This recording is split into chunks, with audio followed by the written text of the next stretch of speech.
बिस्मिल्लाहिर्रहमानिर्रहीम। वइज़ इस्तस्क़ा मूसा लिक़ौमिही फ़क़ुल नद्रिब बिअसाकल हजर फ़नफ़जरत मिन हुस्नता अशरता ऐना क़द अलिम कुल्लु उनासिम मशरबहुम कुलू वशरबू मिन रिज़्क़िल्लाहि वला तअसौ फ़िल अर्दि मुफ़्सिदीन। दे बाब के दा आखिरी इनाम हो प बनी इसराइल वाने च कुरान मजिद दागे तस्करा कोला गदाऊ च कम मैदान की दी पाते केदल अल तसोरम नो द खुराक इंतज़ामम नो दस्का कम नो नमख के दावेलू च अल्लाह रब्बुल इज़्ज़त द खुराक इंतज़ाम करो दीला मन सलवे वल्ला लीगलू और द सूर्य इंतज़ाम एम करो ज़ल्लल्लाहु अलैकुमुल गमाम दा हम पागे मैदान की खबर दा च अल्लाह रब्बुल इज़्ज़त दीला दोबो इंतज़ाम हमको आयत की नीमा खबर शे हुआ नीम आयत करीमत तकरीबन वेले शे हो वइज़ इस्तस्क़ा मूसा लिक़ौमिही और करे जो सवाल दोबो को मूसा दखबल कौम न पारा इस्तिस्क़ा वाने बहस करो सुन्नत तरीक़ा में खुद लेवा च मशरूअ अदव तरीक़ी दी यो खालिस दुआ कवल और बल मुंस कवल और मुंस पसे इज्तिमाई दुआ कवल द मुंस नरस्त इज्तिमाई दुआ पर इस्तिस्क़ा के पख्वा पख्वा बखल खुदा मुनाजरों के बतौर हुज्जत पेश कोल च सुन्नत पसे इज्तिमाई दुआश्ता वख़ा दे दौर ता सुदा ने दा दौर खुशी अजीब व गरीब इस्तिदलालात बुख चे इस्तिस्क़ा पसे मुझ पसे दुआश्ता की रिश्ता चावश्ता बच्चा का बैग लमूंगा वो गटला हाल है जो इस्तिस्क़ा मुझ नफल है और शरीयत दगा नफल ली चदागे द जम सरा गुंजाइश तप शरीयत के बाकी द नूर नवाफिल पबारक के या ख़ास कर चपे के तदाईवी अगर जायज़ नहीं शरान नफल मुंज और ब्या सुन्नत मुआक्कद दी क़ियास पागे कवल मुंग वेली दा क़ियास माल फारिक देख और बल्ला संग इस्तिदलाल ले जो सलफ़ के दा चान रे कड़े दा नुक्ता मुंग मख के वेले दा इब्न तैमिय्या रहमहुल्लाह फरमाए ली दी चियोदा से इस्तिदलाल च अगर सलफ़ के चा नहीं कड़े दा इस्तिदलाल बातिल दा गलती नन ढेर शेख दा से इस्तिदलालात कई अजीबा अजीब ज़हीर न वकई पखल को बाद मेरा पैदल राही ना शुजूज दे जायज़ न रेख यो शास खबर कवल शास खबर बांधे उदरेदल शरान दे दे गुंजाइश निश्तर गलत खबर इस्तिस्क़ा पसे दुआश तरे लेकिन दा क़ियासी मसला हो ना दा क़ियासात असल के मामलातों के राजी इबादातों की क़ियास नहीं अहनाफ उसूल निदा तो बास कड़े होंगे अल्लाह फरमायल मूसा ता इद्रिब बिअसाकल हजर अल हजर के मुंगे वेलू चदायो ख़ास कानो अलिफ लाम दागे दलील यो ख़ास काने वर्तो हो अब मुफस्सिरीन दावई तकरीबन टोल लिखी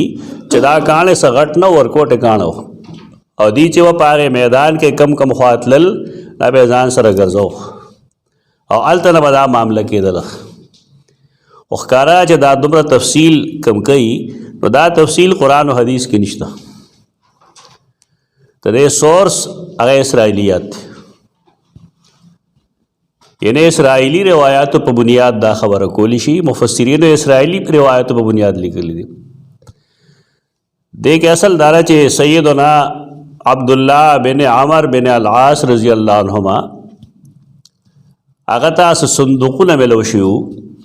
दाहली किताब आगे न बागल उस्तल और कल कल बागल आगे न रिवायात बयानोल अलबिदाया और निहाया के इब्न कसीर रहमहुल्लाह बासनद लिखली दी तो शागिर्दान वागत तवेल चमुंगता अहादीस द रसूलुल्लाह सल्लम बयान का दागे सुंदुकु न मुंगता में बयान हुआ کم چې تا ته د بني اسرائیلو نه ملو شوي دي. دې کې اصل د احتیاط ضرورت دی. کیسې خلک کوي خو پکار دی چې پای کې د صدق بیانې خیال ساتلی شي. کونوا مع الصادقین حکم د قرآن مجید کیسې د کوي سره، لیکن داسې کیسې چې د هغې سند معلومي او صحیح ومي. دا باسونه موږ مخکې کړي دي. اسرائیلیات مطلق داسې نه چې تا رد کې، ډېر اسرائیلي واقعات داسې دي چې قرآن او حدیث هغه نقل کړي. لکه واقعه د بخاري قرآن کې نشته، دا هم اسرائیلي واقعه ده. دارنګه په احادیثو کې د غار والو قصه یا د پمن او د گنجي قصه دا په احادیثو کې شته کنه. نو مطلق اسرائیلیات ول لکړه را بغول دا صحیح طریقه نه ده، دا نادرست. بعض اسرائیلی واقعات قرآن و حدیث لیکلی دي او چې هغه سند صحیح دی بس صحیح دی. ځکه موږ تقسیم کړو مخکې چې بعض اسرائیلیات داسې دي چې قرآن او حدیث بیان کړي دي صحیح دي، او بعض هغه دي چې قرآن او حدیث د هغې تقلید کړی دی نه غلطي دي. میس کی او دریم قسم پاتې دی چې هغې ته رسول الله صلی الله علیه وسلم لا نصدق لا نکذب وایي. کله فرمایي حدثوا عن بني اسرائیل ولا حرج، نو محدثین د هغې تفسیر داسې کوي چې اصل کې دا هغه واقعات دي چې قرآن او حدیث سره متصادم نه وي. دویم وایي چې دا هغه واقعات دي چې د هغې د ذات سره د هغې تعلق دی، تاریخي واقعات دي. څه مسله دی نه ثابت دي، تاریخي واقعات دي او د هغې د ذات سره تعلق دی، هغې د خپل ځان باره کې بیانوي. نو موږ تصدیق او تکذیب نه کوو، خو دومره ده چې موږ ته د هغې د بیان اجازت شته دی، خو موږ به وایو دا چې دا اسرائیل روایت دی. د دې فایده به دا وي چې خلق به دا نه وي چې ګنې دا قرآن او حدیث دی. و دا کم تفصیل چې موږ د الحجر باره کې مفسرین لیکي دا روایت اسرائیلی دی. دا اصطلاح ذهن کې وساتئ، آینده لپاره به د دې تفصیل ضرورت نه وي. بس چې کله ما ویل واقع اسرائیلی ده نو ته پوهې چې د دې سند زموږ دین کې نشته. څه اسرائیلي کیسه ده، قرآن و سنت سره متصادم نه ده، متصادم نه ده.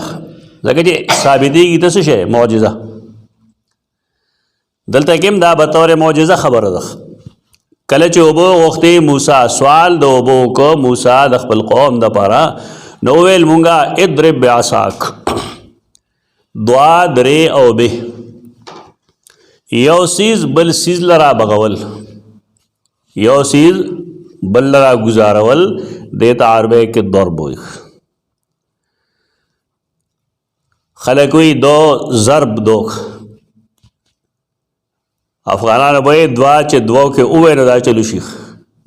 شیخ محترم بویل رحمه الله چه داری رسخان جمله دا دانی دی ویل مگر دے علاقوں کے دا خنوئی لگی داغی علاقے کے وہ ٹھیک دا دے طرف تا ذہن نزیخ، لیکن زمونږ علاقوں کې دا اویل تعلیمات اویل دا مو وایا. خاص کر سراجی بکلا پڑھاوله تا د ضرب خبرې به کول په ضرب افغانان نه پوهېږي، د هغې دغه قسمه پښتو وایي به دا مه وایه. زموږ دا پښتو وایه او ضرب وایه چې دا مسله نه جوړېږي. د هغې ته هم ضرب په دې وجه وایي چې هغه یو بل له روبغولی شي نو د هغې نه څه نتیجه وځي. دعا درې مختلف اعتباراتو سره بیا د معانی مختلفی قرآن کې. مثلا لاس باندې وهل، لاس باندې دا ول چې د لاس په ذریعه څه شی وهل. لکه دا کوم آیت چې موږ وایو اضرب بعصاک الحجر، تیر درس کې وایو مفسرین بالاتفاق لیکي چې دا یو معین کان دی، معین کان دی. ارض القرآن کې مولانا سید سلیمان ندوی رحمه الله لیکلی دی د یو انګریز غالبا لین پول نوم دی راغو دغه حوالې سره چې دا کان ما لیدلو، بیا هغه ناپ تولم د هغې لیکلی دی چې دومره اوږد او دومره دنګ او دومره سوړې وي پکې، د هغې نه به اوبه به دی. موږ ته د دې ضرورت نشته چې لین پول لیکلی دی که نه یې لیکلي، دې تایید وایي. یعنی غیر مسلم هم دا تسلیموي چې او هغې کې هغه دا لیکلي، تفسیر ماجدي کې هم لیکلي دي چې د هغې سوړو نه علامات داسې وو چې ګنې اوبه ته بهېدلي دي ډېره موده. نو که هغه تصدیق کوي او که نه کوي زموږ په ځای کې څه کار نشته. لیکن دا کم خلک چې لیبرل مایندډ خلک دی که نه، دی د قرآن او د حدیث او د قرآن او د حدیث د عالم خبره نه مني، خو چې دا شین سترګي ورته څه وایي نه دی پریز قابل قبول. نو په هغې بنیاد موږ دا خبره کوو چې هغه لیکلي دي چې دا ما کتلې ده. تفسیر ماجدي دې ځای کې وګورئ د دې آیتونو لاندې دا وساتئ دا کتاب ځان سره. مولانا عبدالماجد دریابادي دا یو ډېر ښه سړی دی، قابل سړی دی. غلطۍ ټولو خلکو کې موجود دي. موږ مخکې بار بار ویلي د یوې غلطۍ د وجې یو سړی مه غورځوه. که یو سړی د یوې خطا د وجې ته پرېږدې موږ سره به هېڅ څوک پاتې نه شي، هېڅ څوک نه پاتې کېږي ما سوا د نبي کریم صلی الله علیه وسلم نه. خطاګانې څوک نه کوي، اجتهادي خطاګانې کوي خلک. دا ذهنیت بدل کړئ او زما په خیال د ډېره حده پورې بدل شوي مې ستاسو. غلطي د هېڅ چا مقابله او سمه خبره د هر چا اخلئ. او دا ښه سړی او دې لحاظ سره چې دی کله کالج کې و د دې ډېر لیبرل ماینډډ و، بلکل عجیب و غریب ذهن و، بلکې د عیسائی شوی هم و. وروسته د بیا ایمان دوباره راوړی دی، ښه عالم ته جوړ شوی دی او د مولانا اشرف علي تانوي رحمه الله شاګرد شوی دی. او چې کله به ورته مشکل راغی مخې له نو بیا به یې تپوس د هغه نه کوه په تفسیر کې. که علما کرام په انګریزۍ پوهېدی نو ډېره ښه به وه، ځکه دا اصل کتاب د تفسیر چې دی هغه انګریزي کې دی، 4 جلده دی هغه. دا اردو ارا د هغې تلخیص دی. دکې فایده دا را چې د عیسائیت پوره لوستی دی. په عیسائیت چې دی کوم اعتراض کوي نو هغه هسې زموږ د علماو غوندې بې وزرو شی نه وي. زمونږ عام علما د عیسائیت د عقایدو نه دي خبر. که سړی وایي چې عیسائیت کې پر تردید کی بنیادی کتاب کم یو دی نو ډېره کمو خلقو ته پته وي چې عربی کې اظهار الحق په دې باب کې ښه کتاب ده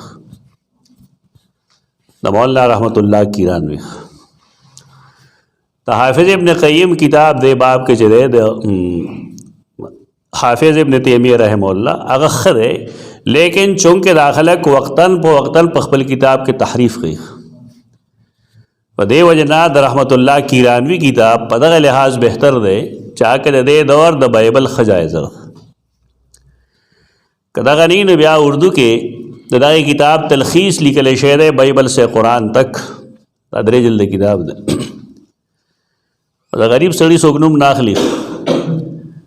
دا د مفتی تقی عثمانی مدظل العالی د استاذ کتاب دی مولانا اکبر علی، دا ترجمه هغه کړې ده. کتاب چې وګورئ هغې کې لیکلي دي،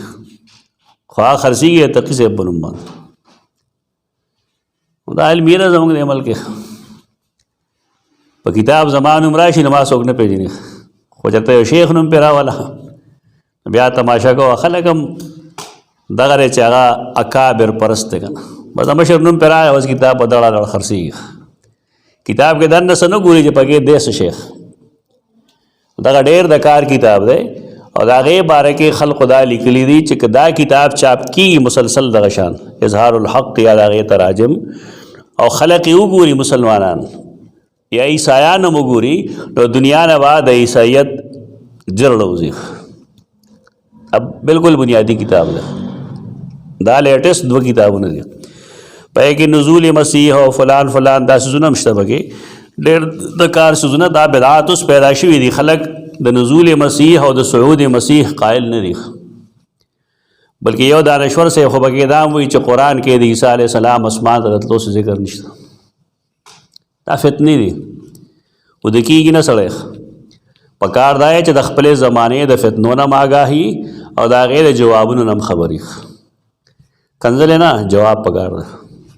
علمي جواب د احترام سره. کم چې زموږ مزاج جوړولی شي چې کنځلې کوه بد رد وایه، دا صحیح طریقه نه ده. نو بهر کې دا روایت چې کوم مونږ بیان کړه دا اسرائیلي روایت دی، لیکن مونږ یې بیانو په دې بنیاد باندې چې هغه د معجزې تایید دی. بس دغه بنیاد باندې دا یو معجزه وه. مفسرین هم لیکي چې دی کې الف لام راغلی دی لہذا دا یو خاص کاڼه دی. الله رب العزت پارسه کې چولی شي دې صورت کې وتا سو رستو مخدرا راشي چې ان من الحجاره لما يتفجر منه الانهار. دا سه کان اشتره چې دا غي نه رونه وي، لیکن کله کله الله رب العزت دا سه و مخې چې یو خاص کان نه وباسي. الله رب العزت کې شعور یې خره یا نه دی خې اذان له خبرې دي، لیکن قرآن کې دا نستر چې د بعضې کانو نه د الله د یرې اوبه بهیږي، نیرونه دې بهیږي. دا کاڼې اضرب بعصاک الحجر، ضرب معنا دا خپله امسا باندې وهل. نو امسا لاس کې دا امسا څه نه رابغېږي. دا کاڼو ډېر عجیب و غریب تاریخ دی. د مکې والو د کعبې کاڼو سره ډېر زیاته مینه وه. په دې وجه هغوی چې به بار تلل حرم کې وګرځېدل که نه، نو ځان سره به یو څلور کاڼي اخیستل د حرم. تاریخ کې دا لیکلي دي سیرت کتابونو کې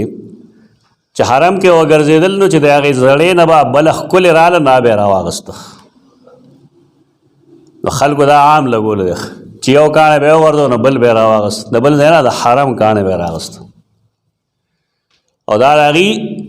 مینه وه عشق و د الله کور سره. نو څه به یې کول چې بار به لړل نورو ملکونو ته، یمن ته، شام ته، بل خوا بل خوا. نو کټوی چې به یې پخوله نو هغه دریو کاڼو باندې به یې کټوی کېښوده، هغې نه به یې دغه کار اوست. هغه یو کاڼي باندې به اکثر یا وښول وشله یا دغه شانتې، نو د هغې نه به بیا غیر چاپېر طواف کو په دې یاد باندې چې زمونږ کعبې سره رابطه کټ نه شي. څومره غټ غټ شیخانو ده پوه شو. دا د کاڼو مستقل تاریخ دی. بیا د کاڼو دا تاریخ هم دی چې عباد الاحجار چې کوم دی هغې احادیث جوړ کړي دي چې کوم سړي په یو کاڼي باندې اعتقاد وساتو نو لنفعه، کاڼی به ورله فایده ورکوي. دا بعضې بت پرستو دا حدیث جوړ کړي دي. مجموعه کې ما د هغې ذکر کړی دی. داسې ډېر شی کاڼي دي چې خلک د هغې نه عبادت کوي بلکې هغه په خپل ژوند کې متصرف ګڼي، لکه فیروزه دی، نور کاڼي دي، نور کاڼي دي، نور کاڼي دي. نو دا که بطور فیشن وي، بطور ښایست وي خو ټیک ده، خو که نه دې سره دغه اعتقاد دي دا کم چې دی د خلکو چې دې سره قسمت بدلیږي او دې سره دا کېږي پیسې راځي، دا اعتقاد د کفر دی. د دې آیت نه استدلال نه نیول پکار چې دا هم جي او کاڼه و دې کاڼي باره کې الله حکم کړو. که تا ته حکم کړي نو ته ووایه چې او کاڼی دې ځای کېده او کاڼی دې ځای کېده. ضرب لومبنی معنی څه شی دی؟ په لاس باندې یو شی وهل. قرآن مجید درست چې فرمایي په سورة النساء کې 34 آیت کې وَضْرِبُوهُنَّ، خو د هغې معنی هم په لاس وهل دي، په لرګي وهل نه. مفسرین هلته دا وایي چې لرګي باندې به نه وهئ، خو که لغت ته ته راشي نو ضرب بالید دا دې لومبنی معنی ده. دویم یو لفظ دی هغې ته عربی کې محاوره ده ضرب الخیمه، خیمه لګول، ټینټ لګول. مونږ ویل اصل په دې کې څه شی دی؟ په لاس یو ګزار ورکول، یو شی بل څیز له رابغول، دا دی اصل دی. ضرب الخیمه باندې اوس پوهېږي چې هغه ولې هغې ته ضرب الخیمه وایي؟ د هغې هغه میخونه په څټک ټګئ که نه ټګئ؟ د دې وجې نه ضرب الخیمه وایي. دا اهل لغت لیکلی دي او سړی چې په دې پوه شي نو بیا قرآن مجید باندې هم پوه شي. ډېر داسې آیتونه دي چې کې قرآن مجید دا لفظ استعمال کړی دی. دا ضرب هم د ضرب الخیمه په بنیاد باندې اخیستی دی. مثلا سورة البقره کې 1 آیت کې وَضُرِبَتْ عَلَيْهِمُ الذِّلَّةُ وَالْمَسْكَنَةُ، دلته څه معنی ده؟ څنګه چې د خیمې هغه میخ ټکوالی کېږي، خلک وي آخري کیل ټونک، نو دغه شان دی ضُرِبَتْ عَلَيْهِمُ الذِّلَّةُ وَالْمَسْكَنَةُ. په دې یهودو باندې دغه بس د ذلت او د مسکنت میخ چې کوم دی دا ولګولې شي دا آخري کیلو د دې دا کم ضرب دې لپاره یو بل استعمال هم شته پار ویږي هغه دا چې کله خلکو به آبادې کو نو یا به د ګټو یا به د خټو چیمان به داسې قسمه فینسي آبادي خو به نه وو که نه خو څه به یې جوړ کړل یو بل لپس چې کله به هغه سر ته ورسېدو نو بیا به یې بلا شی خټه جوړه کړه مشرانو به لیدلي کشرانو خو دا نه لیده خټې به یې جوړې کړې ایکې به یې اوبه اچولې سوټې به یې پکې اچولې بوس به یې پکې اچول او خلک بغیر چاپیر ګرځېده پای کې پنسې به یې به راکړې وې سم لیتړ به یې ته جوړ کړو بیا به یې د هغې نه ټاټکې ډکو او په هغې به یې ورتپه دې ورتپلو ته په عربی کې څه وایي دورې بد دغه هم دور دی وتپلې شه په دې باندې ذلت او مسکنه هغې کې به فایده دا وه چې په هغې دیوال کې هغه چودونه ادراړونه هغه یې سره بند شو دیوال به بالکل نه ښکاره کېده څنګه چې مونږ په پلستر کې دا سمو نو هغې به په دغې کې سمو نو دې دپاره هم عربی کې استعمالېږي دور دا دوه مفهومه دي قرآن مجید کې چې دا آیتونه راځي یو شپېته آیت کې چې مونږ وویل یا صورت آل عمران 112 کې راځي چې ضربت علیهم الذلة اینما ثقفوا الا بحبل من الله وحبل من الناس وباءوا بغضب من الله وضربت علیهم المسکنه نو دې ټولو ځایونو کې مطلب هم دغه دی دا ضرب دویم مفهوم دی دا د ضرب الخیمه نه وته دی دارنګې په سورة الحدید کې راځي ها په سورة الحدید کې یو آیت راځي هغه هم د دې ضرب الخیمه نه د دې محاورې نه مستعار دی 42 آیت دی فضربا بینهم بسور له باب دا جوړ بکړې شي دې لپاره دریم مفهوم د دې دی په توره باندې وهل تلوار سے مارنا سورة الانفال 12 آیت کے فضربوا فوق الاعناق وضربوا منهم كل بنان نام دور پہ دیکھ ان کے سر مار کر اڑا دو تدی سرون ہوا ہے اوالی زوے دیکھ دا خلق دے چاہا مسلمانان پارام نپری دی اور ہر وقت لوز ماتی تو دا سے خلق و سزا دغدخ فضربوا فوق الاعناق وضربوا منهم كل بنان دیال 12 آیت سورة الانفال کی دارنگی سورت محمد کے سلورم آیت فضرب الرقاب دا مطلب نہیں ہے لاس بانے والا ہوا نا تورا بانے ہوا فضرب الرقاب سلورم ضرب فی الارض ضربا فی الارض دے مراد سے شہرے سفر کول دا ہو ډیر شایتونو کی او دا دلته یاد کې ځکه چې کله مونږ دا باب ختم کو او بیا سوال جواب وایو که نه اعتراضات باب چې ختمیږي نه کې مونږ بیا اعتراضات هم وایو دا زده کول په دې پکار دی چې منکرین معجزات معجزات و منکر د داسې ځایونو نه استدلال کوي لکه دا مونږ چې کوم آیت وایو دی کې هم د هغې اعتراض دی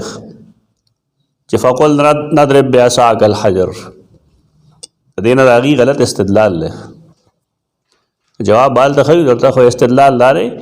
چې ضرب چې کوم دی بمعنی رفتن راځي تلل او عصا بمعنی جماعت او الحجر بمعنی غر دا قسمه کلواړ کوي د الله کتاب سره او چې تا ښه مسلح علمي لحاظ سره چې د دې صله کې مسله د اصل کې ضربان هو څه معنی ده تو وای زمانہ ہو کا اس کا افنضرب عنکم الذکر سمانا بھئی دور بمانے رفتن بس چکم دے گیرے اثرک نا وشاگل کا گئی چکم دے ادواد ریبے رے دا مطلب دیکھ دا اللہ دے کتاب پورے مسخری کی دی ملک ضرب سے لگے چی فی راشی معنی جدائی بے راشی معنی جدائی عن راشی مراد جدائی لام راشی معنی جدائی سلے بدلے دو سرا تو دے معنی بدلی گی تفصیل ویال تکو خدا زدک اداکم جز مثال نہ پیش کو تو ضرب سے لگے چی فی راشی لکه دلته چې اوس مونږ وایو نو الته مراد سفر کولی لکه سورۃ النساء آیت 94 کې اذا ضربتم فی سبیل الله کله چې لاړ شئ تاسو مسافر شئ تاسو په لار د الله کې دارنګه سورۃ النساء آیت 101 کې واذا ضربتم فی الارض هم دغه مفهوم باندې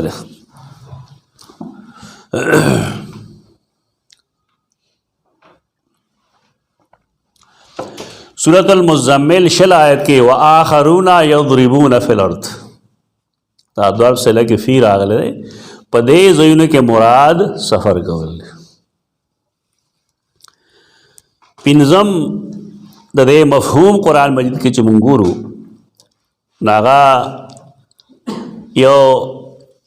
جمله مونږ استعمالو یو مرکب ضرب المثل ضرب المثل څه معنی ده او دا وته رسیز نه لري ضرب المثل محاوره چې کوم دا د ضرب الدراهم نه ماخوذ ده ضرب الدراهم مطلب دای چې پیسې به په خوا معلومولې کراو کوټه نه هو کاغذ نه هو کنه بلکې هغه بیا سونا وا یا چاندي و په خوا به ټول د نبی کریم سلام زمانه پورې بلکې ډېر لیټه پورې لین دین با په دغه سوزونو کېدل دا د نوټ ایجاد چې کوم دی دا یهودو کړل او مسلمانان بس غفلت نه کار واخلي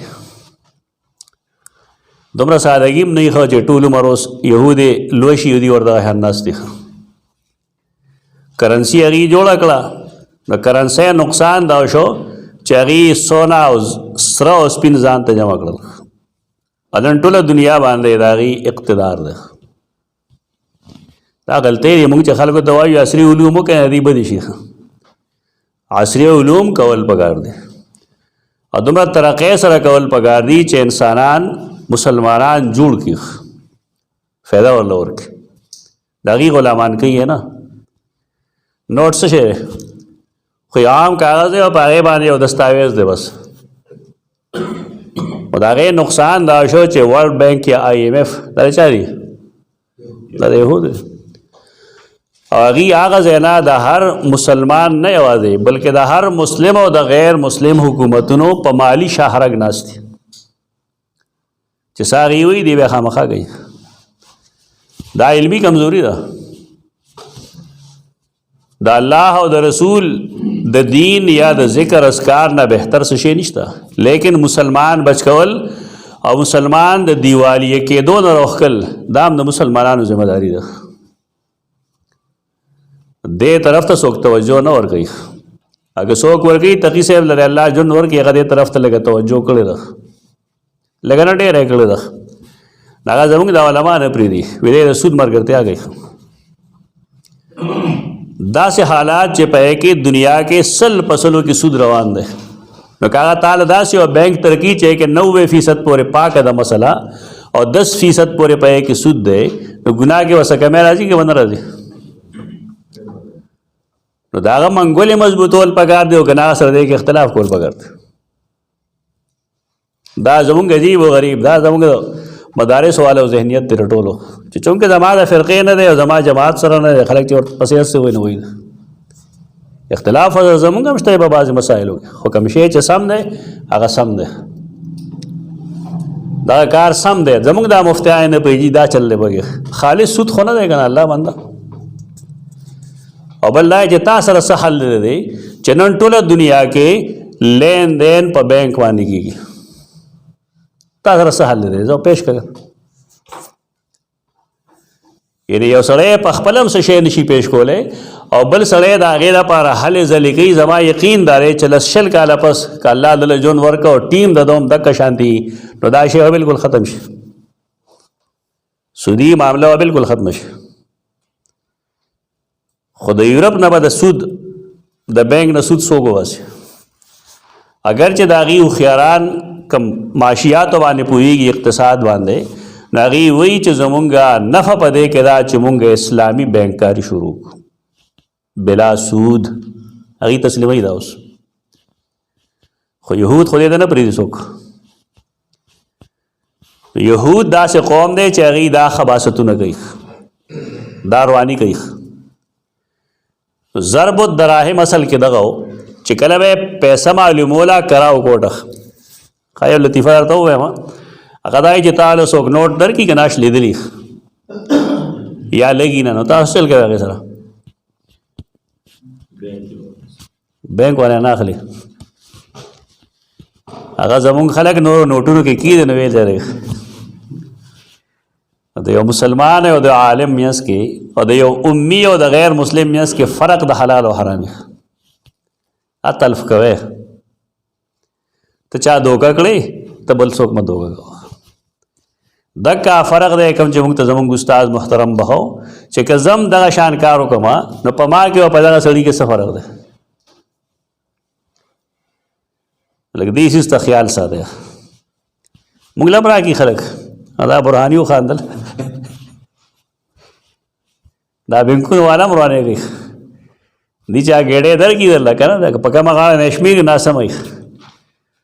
دا ګند دی پکې دی بلې غاړه ته ایښي. ما له یو ځل 3 نوټونه راکړي وو داسې ته ما لکه دا نوټونه بس چل کو هغه مونږ وړل یو سړي سره هم بدل کړل بس پکې څه ګټوتي وکړه. نو ټیک دا هغې یې بینک ته وړي خو بینک کې هغې نه اخلي موږ نه اخلي. هغې نور څوک نه اخلي. دغه طریقه کول پکار دی هغې سره چې انسان په هغې ګناهګار نه شي. تا سره به د 100 روپو نوټ خراب شوي ما 2-3 د 5,000 نوټونه هم شلولي لکه چا جاري وو.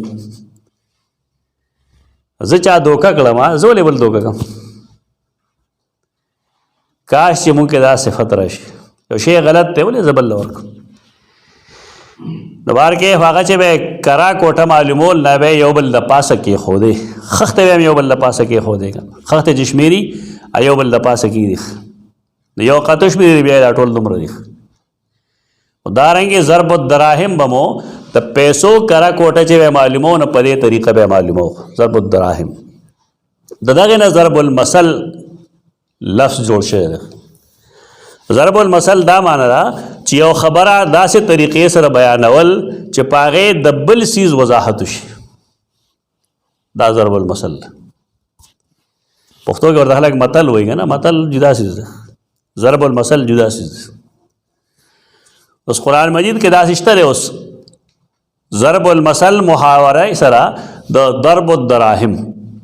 لکه سورت ابراهیم 45 آیت کې وضربنا لکم الامثال او مونږه بیان کړي دي ستاسو دپاره امثال چې پای باندې د توحید د مسلې یا د قیامت د مسلې یا د بلې مسلې وضاحتونه کیږي. دا متل نه چې موږ تاسو ته متلونه بیان کړي دي پښتو کې هلک معنا متل کوي نه امثال موږ تاسو ته بیان کړي. دارنګې سورۃ النحل کې 74 آیت کې راځي فلا تضربوا لله الامثال مه بیانوئ الله لا مشرکانه مثالونه. دغلته چې وګورئ تفسیر ابن کثیر نو تا ته اوس پته ولګېږي چې زموږ دا خلک الله له کوم مثال بیانوي او خالص شرکي لکه د وسیلې د ذات چې کوم دلیل خلک پیش کړي نه څه وایي تا هم اورېدلي کتابونو کې هم لیکلي دي چې کله یو سړی یو لوی سړي له ځي که نه نو هغه له څوک ګوري نو د هغه په ذریعه باندې هغه ته سفارش وکړي ناکار وکړي نو بیا وایي چې الله له هم دغه شان څوک ګوري لکه ته شرمېږې نه څه وایي دا خو د فلا تضربوا لله الامثال مخالفت دی. ولې شرکي مثال الله له بیانوي دغلته کې شاہ عبدالقادر لیکلی دی چې مشرکانو به دا قسم مثال پیش کول. شاہ عبدالقادر دا لکھی کہ مشرک کہتے ہیں کہ مالک اللہ ہی ہے پر یہ لوگ اس کی سرکار میں مختار ہیں. اللہ رب العزت مالک اگر لیکن دا سوک چی مونگا اللہ تے پیش کو نو دا دیل اختیار ورکڑے شوید موسم دا ہوئے پنجاب کوئی ہماری ان کی آگے ان کی اللہ کے آگے پدې خلک غلی شي پدې موږ ته ځای بار ورکړل یو انسان لا چې زه انسان ګورم ولې ګورم دا یې مختلف وجې دي. یا خدا چې هغه انسان به ما نه پیژني نو ځکه ولې څوک وګورم نو الله خدا سے نه دی که نه الله داسې نه دی. دویم دا چې هغه انسان به کم چې زه چاله ګورم دا به زوروري په هغه سړي باندې چاته چې پیش کوم. دویم وجه دغه کېدی شي آیا په الله هم څوک زورور شته. او درېیم وجه دا هم ممکن ده چې کم سړی زه بوځم نو هغه بل سړی به د نه یېرېږي دباو به یې دی. آیا دا یې څوک شته دی مجبوره وي. دا قسمه سیزونه دا د الله په باره کې دا مثال بیانول. دلته کې تفسیر کبیر کې دا لیکلي دي چې یحتمل ان یکون المراد ان عبادة الاوثان كانوا يقولون ان اله العالم اجل واعظم من ان يعبده الواحد منا بل نحن نعبد الكواكب. مونږ د ستوري عبادت کو ستوري زمونږه خبر الله تو کی منګوای خلک وي موږ د قبرونو عبادت کو قبرونو والا الله تو وي. فلا تضربوا لله الامثال الله د پارا مشرکانه مثال نه بیانوي ګناه ده. دارنګه په سورۃ النحل 75 آیت کې راځي ضرب الله مثلا عبدا مملوکا. الله بیان کړی دی یو مثال داغه مرئی چې مملوک دی. کته چې عبادت خاصم مملوکی نو عبادت بدل چې عبادت کا دا ونه ضروري چې دم مملوک سړی بعد عبادت اسلام مملوک بنېږي. دارنګه سورۃ النحل 76 آیت کې راځي وضرب الله مثلا الرجلين. سورۃ الفرقان 39 کې راځي وکلا ضربنا له الامثال. دارنګه سورۃ العنکبوت کې راځي وتلک الامثال نضربها للناس. تاسو ډېر شي. او شپږم ضرب راځي صرف نظر کول منې کېدل. سورۃ العنکبوت آیت 43 عمدہ آیت په سورۃ الحشر کې هم ده 59 کې 21 نورم بیش میرا ذہنوں کې سورۃ الفرقان آیت 39 شپږم مفهوم د ضرب مخ اړول صرف نظر کول. سورۃ الزخرف 5 آیت ته افنضرب عنکم الذکر آیا مونږ ستاسو نه نصیحت واړو ان کنتم قوم مسرفین په دې وجه چې تاسو یو زیاتې کوونکی قوم تاسو مسرف یې نو تاسو خیال لرئ چې مونږ ستاسو نه قرآن واړو تاسو ته نصیحت نه کوو. ډېره سروزي دی آیت کریمه نه سوچ پې وکړه. زمونږ خلک وایي شل کاله وشي لګیا یم قوم داسې نه جوړېږي تا قرآن نه دی ویلی که څوک مني او که نه مني ته خپل کار کوه بس خپل کار سره کار ولره ستا کار سره الله کے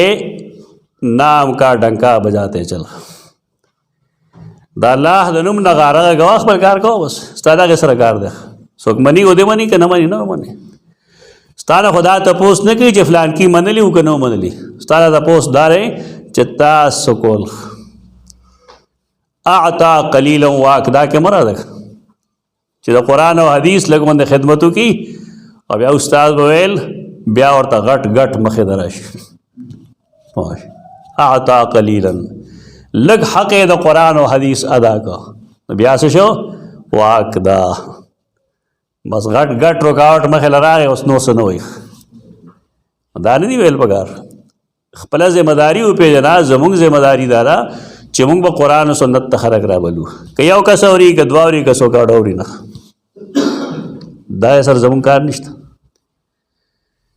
که دغه شانتي بیا د انبیا علیهم السلام نه نیم سوه کاله سره لګوي زموږ دغه ذمه داري نه ده. دا شپږ مفاهیم دي قرآن مجید کې دعا درې بیخ او دې لپاره کتابونه وجوه نظائر د مقاتل بن سلیمان صفحه 95 وجوه اور نظائر د دامغانی صفحه 309 تعویل مشکل القرآن د ابن قتیبہ صفحه 497 المفردات د امام راغب 305 اور بصائر ذوی التمییز فی لطائف الکتاب العزیز د مجد الدین فیروز آبادی جلد 3 صفحه 465 دا ټول یو ځای نه ښه زمونږ بعضې ملګري ډېر ساده دي، ټلیفون وکړي چې تا حواله په دې کتاب ورکړې دا ایک نشته دی. نو زه ورته وایم یو حواله ده که ګڼې دي؟ چې حواله ګڼې دي نو نور پسې مه ګوره، دا ټول یو ځای نه لیکلي دی، پسې خو محنت کړی شوی دی، دا یو ځای نه راغونډ کړی شوی دی، کېښودی شوی دی. اوس یو کتاب چاپ شوی دی، ما راواغست یې نشم رانه، یو مصحف دی قرآن مجید دی، ناغي قرآن مجید کې دا الفاظ چې کم دي دا پکې ټول لیکلي دي، کم دي خو ټول یې لیکلي دي. زه انشاءالله تاسو چې مې اسکې نه راخلم تاسو ته ښیم بیا پیدا کړئ کتاب. ایک لږ کمی شته، مصحف دی قرآن مجید دی لیکن پای کې دا الفاظ ټول لیکلي دي، کمی پکې شته لیکن هغه کمی په فهارستو کې پوره کېږي. که تاسو کې ذوق د کتاب د کتو وي که نه نو بیا کمی په فهارسو کې پوره کېږي. کمی دا دی چې مثلا حمد قرآن کې په څو معنی استعمال دی، هغه د الحمدلله نه لیکل پکار وو، هغه بل ځای لیکل دی. یعنی جامع چې کوم دی هغه د تصنیف د فن نه واقف نه و. تصنیف ځان له یو کار دی، کله به نالایقه سړی زموږ غوندې چل به ورځي ولا کله به لوی سړی لیکن هغه د تصنیف چل نه ورځي. نو دا ځان له مستقل فن دی. کتاب ښه په دې باندې دی چې آخر کې هغه هر چا چې پې محنت کړی دی خو الفبایي ترتیب سره هغه فهرست جوړ کړی دی، هغې دا مزاج جوړ کړی ځان له چې کله کتاب اخلی نو فهرست والی کتاب اخلی. لږو پیسو ته مه ګورئ دا ارزان دی دا ګران دی، چې کم ګراني نو هغه خلک څه وایي ګران څه نه ارزان بے علت نہیں اور گران بے قیمت نہیں. ایک سو وجہ ہی ناغ وجہ دائی مثلا تاسو دے ابن قتیبہ کتابو گو رہے ٹول ٹال زما بخیال 300 صفحے دیکھ ادونیم 100 صفحے اگے تفارست دا فہارسو بانے دے پہ استعمال آگا سوک پوئی گی چاہا لگ یونیورسٹی دلی دا زمونگا دینی فکر والا خلق دینا واقف نہیں دے ډیر آسان فائدہ ہی اجے تر حوالے استاد روایت تفسیر پکار دے بالفرض ناغا فہرست آیات کیوں گورا بالفرض تاغا مطلوبہ آیت پکی نالتا بلر شاہ سفیدہ وہ گورے یہ ټول کتاب دے اسی دپا نہ لٹے کتے یو حدیث گورے نہ حدیث تا پارا فہارس حدیث تلر شاہ التنا حدیث معلوم کا سفید کیوں گورا نو تا تو پتہ لگی گی جدا سنگ شیر کہ بالفرض تا دیو سڑی بارے کے معلومات کے چہیان میں نے بیان سو گو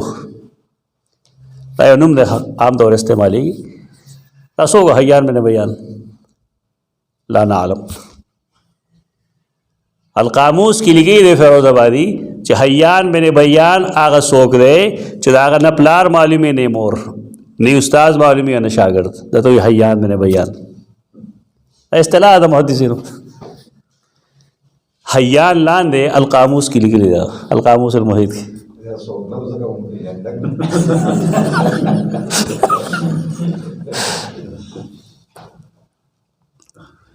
کتاس روات نہ بحث کرے نہ بعض روات دا زمونگا شمس دے گا دی مونږ ستاره کتابون نه فایده اخلو څنګه چې کله راوي باره کې شک پیدا شي زخار کتاب اخر کې دا تیسیس په دغه طریقې لیکي ټول تیسیس زما هر کتاب تقریبا دغه شان دي کراوی دے که عالم دے هغه تعالی ته کته دا څوک راوي څوک ده ډېرې اسانتیاګانې پیدا کوي په دې کې ډېرې زیاتې فایدې پکار دی چې په دې طریقه باندې دا ولستو شي. الحجر کې موږ ویلو چې دا خاص حجر دی فقل نضرب بعصاک الحجر د دې جمع احجارم راځي او حجارم راځي د دې اصل مفهوم سره صلابت شدت سختی صلابت شدت د حجر بنیادی معنی دا غره بیا دا دلالت کوي په منع باندې په منع کېدو باندې دلالت کوي دا لکه مونږ وایو حجر الحاکم السفیه حجر الحاکم السفیه حاکم لګیدا او سفیه منع کو چې تبا په خپل مال کې تصرف نه کوي. قرآن کے حجر محجورہ جو راضی دغه حجر ده کنه حی جمره ده ما هذا نام وحرس حجر ممنوع حرام دې ته حجر زګه وی دا حجر ته ول حجر وی په دې وجه حجر وی چاګه چا پیر ګټه نو حجر نه چې یو شی جوړ شي لا ممنوع شي دلته کې حجر خو بس عام حجر ده عقل تم حجر وی کنه عقل ورته وي حجر ورته وي عقل ورته وي عقال نه ماخوذ ده عقال هغه موار ده یا هغه موږ ورته ویل شو جرب یا خپې د چې کوم تړلی شي چې ساروی په هغې باندې کنټرول کولی شي نو هغې ته وایي عقال عقل ته عقل په دې وجه وایي چې دا انسان د لایعنی څیزونو نه رامنې کوي خو چې عاقل یې او لایعنی کارونه هم کوي نو ورته عقل پکې نشته دارنګې دې ته حجر ولې وایي حجر بیا نو حجر ورته په دې وجه وایي چې دا انسان منع کوي چې دا کار مه کوه بیا مقایس اللغت کې ابن فارس رحمه الله لیکي واحسب ان الباب كله محمول عليه وماخوذ منه لشدته وصلابته زما یقین ګمان داره چې د حجر د څومره مشتملات چې کوم دي مشتقات دا ټول د حی جمرې نه وتی د کاڼي نه ولې کاڼي کې اصل کې صلب او شدت موجود دی نو په دغه څیزونو کې هم صلب او شدت موجود دی څه چلو شو بیا کاڼي لهراو بغولا فانفجرت منه انفجر انشقاق ته وایي کنه انفجار څه ته وایي د شقاق نه رستو وبویدل قرآن مجید بل وایي فانبجست منه 12 عینه اور دلته فانفجرت انبجاس معنی پھوٹنا اور انفجار معنی بیدل قرآن دواړه مفهوم لیکي ډیره پای لیکي چې انبجاس دا معنی چې فانبجست گزار سره دا غینا رو ټوکې دی وبته راوته ناغه وبسنګ وی بیا فانفجرت هغه وبه دی اشاره دی نه انشقاق نرست چې کوم کار کیږي نه ته انفجار وایي دا الله ستا وړي نو فلان کې فاجر دی نه څه مطلب دی د شریعت خېټه چې کوم دا شلولې دا انشقاق یې کړل او دا غي نرست د ګناه اظهار یې کړل فاجر ښکار ګناهګار ته په دی وجه وایي فانفجرت منه نروان شو دا غینا 12 عینا 12 خدولس دوی عین چینو دوی عین چې کوم دی امام راغب رحم الله لیکي د اصل معنی سترګه ده د عین بنیادی معنی سترګه ده باقی چې څومره څیزونه دي د دې نه مستعار دي چې څومره استعمالات د دې قرآن او حدیث کې ناغا د سترګې نه مستعار دي یو دا خبره شو دویمه دا چې قرآن مجید کې کله د عین د سترګې په معنی او د هغې جمع صحیح اعین او چې کله عین د چینې په معنی نو جمع راځي عیون شاګردانو ته ښایي خپلو ته چې غلطېږي نه عین عیون عین اعین دا ورته ولیکه چې کله د عین معنی سترګې نو جمع به صحیح سوال ورته کېده اوس دې طریقې سره هغه علم راشي سړي کې مرتضی زبیدي خلک ورته زبیدي وایي که نه زبیدي نه زبیدي زبید یمن کې د یو کلي نوم دی مرتضی زبیدي هغه لیکي چې معان العین زادت علی المئه عربی کې د عین معنی د سلو د پاسه دی قرآن کې څومره مستعمل دي دا ګورو قرآن کې لومبنی معنی دا د اوبو چینه دا کوم چې موږ دلته وایو اللباب یا قاموس چې تاسو ګورئ نو پای کې جما کوم لومبنی مثال ورکړي نا هغه مثالی کوم چې قرآن کې اول ځای راغلی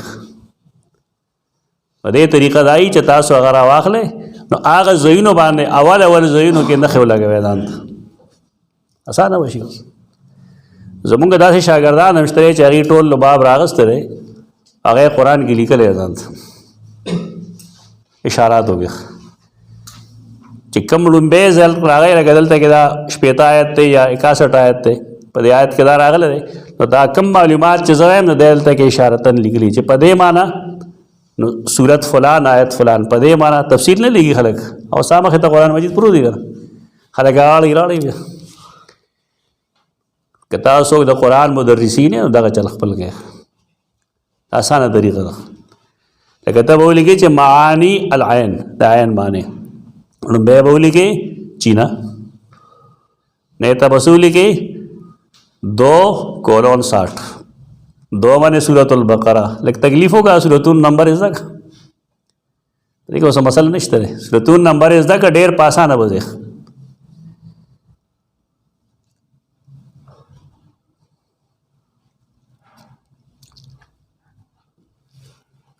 بیا دویا معنی به صحیح بیا به دویا معنی ته وکړې آنک هغې ته به ولیکې 5:45 زموږ والد صاحب دی الله وبخي هغه چې سبق وی دا موږ هغه نه زده کړو هغه کولون منه کو ابکر خراخ کړې وه نو لاندې به 5 لیکه د پاسه 45 لیکه 5:45 همدا طریقه پرویز هم کوي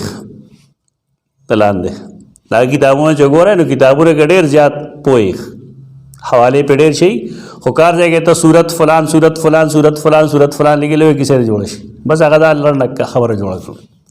مطلب و قرآن فهمي ده که نه او اسانتیا باندې شاګرد ته قرآن ښودل دي دا ډېر په اسانه باندې کېږي تاسو ښیي نه خو موږ څه شی ځان سره ږدو نه د علم کمال دا چې دا تا چاته وښو نو دا خور شیخ او که دا ځان پورې خاص کړو ټیک د خلک خو وتا د لوی سړی ووایي خو ستا نه وروسته به ستا نوم ختم شي ستا پوهه هم ختمه شي. علمي خبرو کې شومتیا مه کوئ علمي خبرې بالکل برسر عام کې چې کومو خلقو کې اهلیتي هغې ته وښیه کمې مه کوئ په ایمان دی. نو لومبی معنی دی ده چینا دویمه معنی ده سترګه والعین بالعین سورۃ المائدہ 45 دارنګه مائدہ کې سورۃ المائدہ آیت 83 کې ترى اعینهم تفیض من الدمع ته وینې سترګې د هغې چې ډکېږي د اوښکو نه افاض یفیض ډکېدل معنا وکړه اوس بل تعویل ته ضرورت نه تفیض من الدمع بهیږي ډکېږي د اوښکو نه. دریم معنی دی راځي الحفظ والکلاءۃ الحفظ والکلاءۃ حفظ حفاظت نگرانی حفاظت کول لکه سورۃ ہود کې 37 آیت کې راځي وَاصْنَعِ الْفُلْكَ بِأَعْيُنِنَا وَوَحْيِنَا دلته ګوره خبر زده کوي بعض مفسرینو بعض اسلافو د اعین معنی الحفظ والکلاءۃ کړی ده لیکن هغې د الله د صفت د عین نه منکر نه دي دا صحیح درست رویه ده. دا رویه غلطه ده چې سړی تعویل وکړي او د الله د عین صفت نه انکار شي دغه رویه غلط ده. امام ابو الحسن اشعری د آخری کتاب دی الابانہ عن اصول الدیانہ مختصر کتاب دی په دې کتاب کې د الله رب العزت صفات مبارک لیکي الباب الثامن الکلام فی الوجه والعینین والبصر والیدین یہ چپٹر یہ 150 نص باندې دې خبرې ذکر کړي بیا وی چې الله فرمایلی دی واصبر لحکم ربک فإنک بأعیننا سورۃ الطور وقال تعالی ولتصنع علی عینی سورۃ طه وقال تعالی وکان الله سمیعا بصیرا وقال لموسی وهارون علیہما افضل الصلاۃ والسلام اننی معکما اسمع وارا دا خو آیتونو د پیش کړل د دې نتیجه سره فاخبر عن سمعه وبصره ورؤيته تخپل سمع او بصر او د لیدلو خبرې موږ لرا کړل. نبی علی کی فصل 151 ونفت الجهمیۃ ان یکون لله وجه کما قال جهمیہ د الله د وجه څنګه چې داغه د شان لایق دا الله ویلی دی هغه انکار کوي داغه نه. وابتلوا ان يكون له سمع وبصر وعين اغي الله لا د سمع او بصر او د عین قائل نه دي. ووافق النصارى اغي په دې باب کې نصارا او سره موافق دي ځکه چې لئن النصارى چې کوم دي اغي الله له ثابتې سمع او بصر الا على معنى انه عالم. نو غلط ځانته اشعریانم ویو سوینو دا تعریف کول چې د سمع او بصر معنی علم دی دا د نصارا قول دا د ولسنه شری کتاب زموږ نه یعنی سمع ته وي بصر ته وي څنګه چې د الله ذات داغه د شان مطابق دی نو دارنګه داغه صفات داغه د شان مطابق دي دارنګه چې زما غوندي خدا قسمه کول چې د سمع او بصر سمانه علم دا د علم تعقیده نه. وكذلك قالت الجهمية ففي حقيقة قولهم أنهم قالوا اغوی دا دی چې کوم خبره کوي در اصل دی دا ویل غواړي چې نقول ان الله عالم موږ دا هوایو چې الله عالم دی ولا نقول سميع بصير خو موږ ورته سميع او بصير نه وایو صفات نفي ده بیا.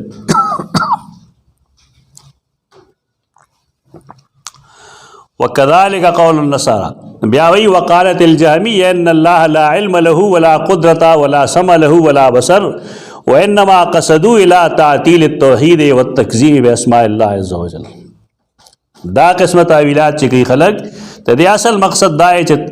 توحید معطل شي ګوزان د ډېر غټ موحدین وایي کنه هغه ځان ته اهل التوحید وي معتزله ځان ته اهل التوحید وي اهل التوحید والعدل په اچھا اخلاص شوی د سیب نو ټول ائمه ته بدر دوی لري پوه زمخشری وګوره دا نور وګوره دا تعقل پسند عیب دی بس موږ بار بار ویلي عقل د شریعت تابع کا خبره بسمه چې ته شریعت د عقل تابع کې نو کار دې خراب ک فاعطوا ذلك لفظا دی هو په خله دې قائل شو چاو سمع او بصر او فلان او فلان ولم يحصلوا قولا في المعنى او معنی نه تسلیمي بیا دې وجه دا چې دې تور نه یریږي لولا خاف السيف کته تور نه یری نو لافسه بان الله غیر سمیع ولا بصیر دی بدام ویل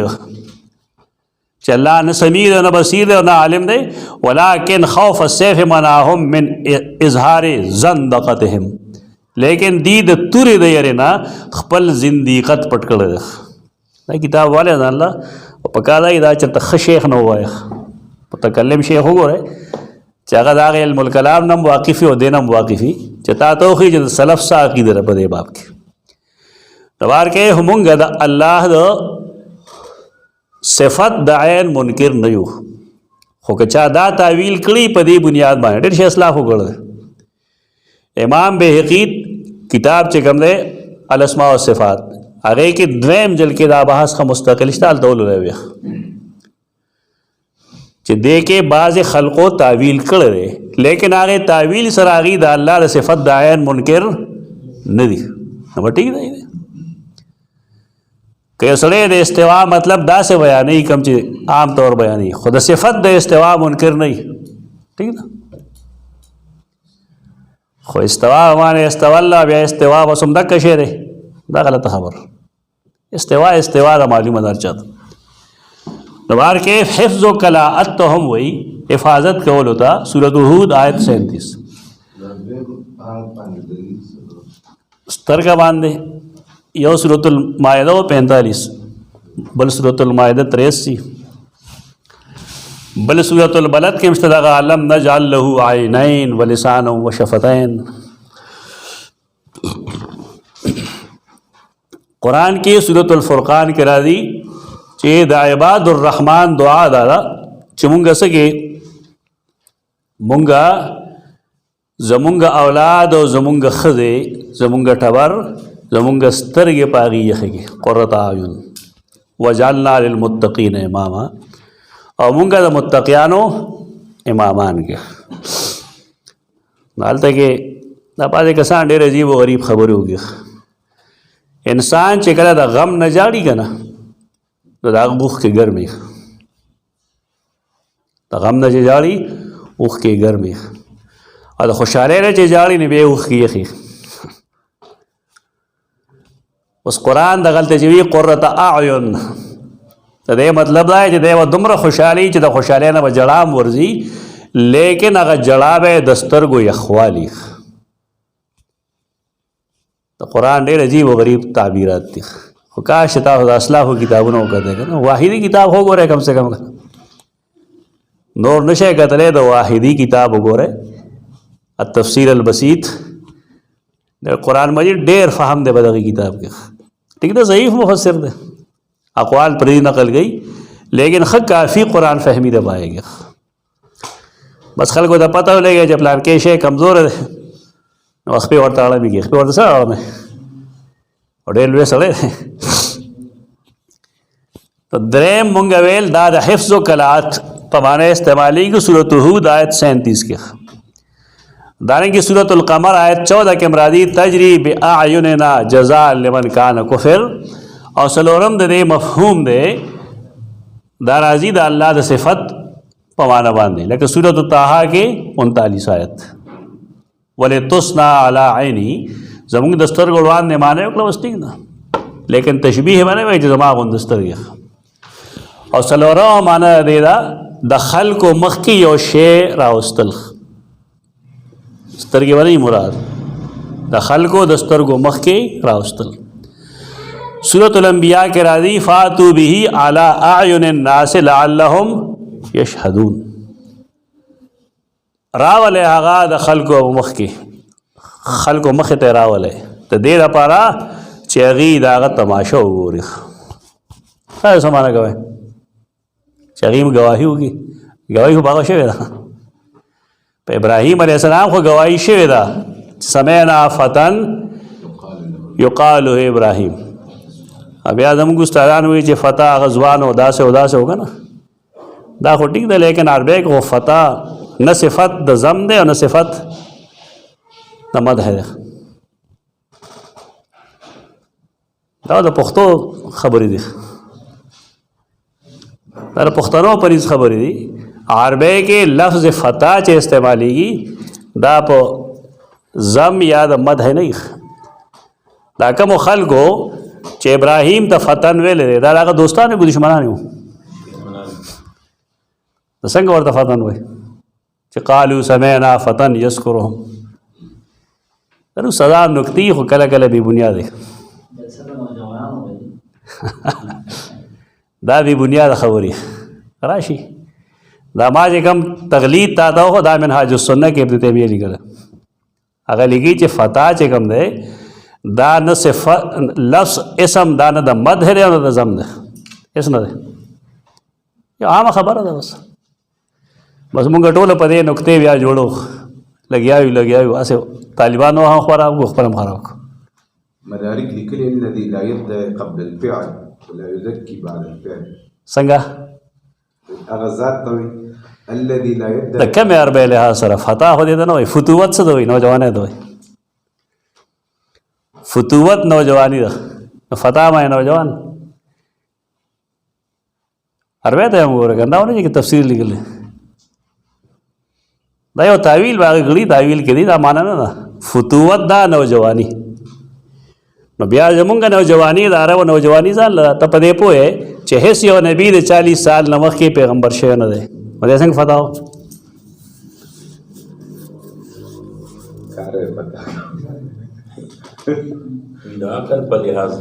نه دا اصطلاحات جدا دي کنه تاسو دې خلل شي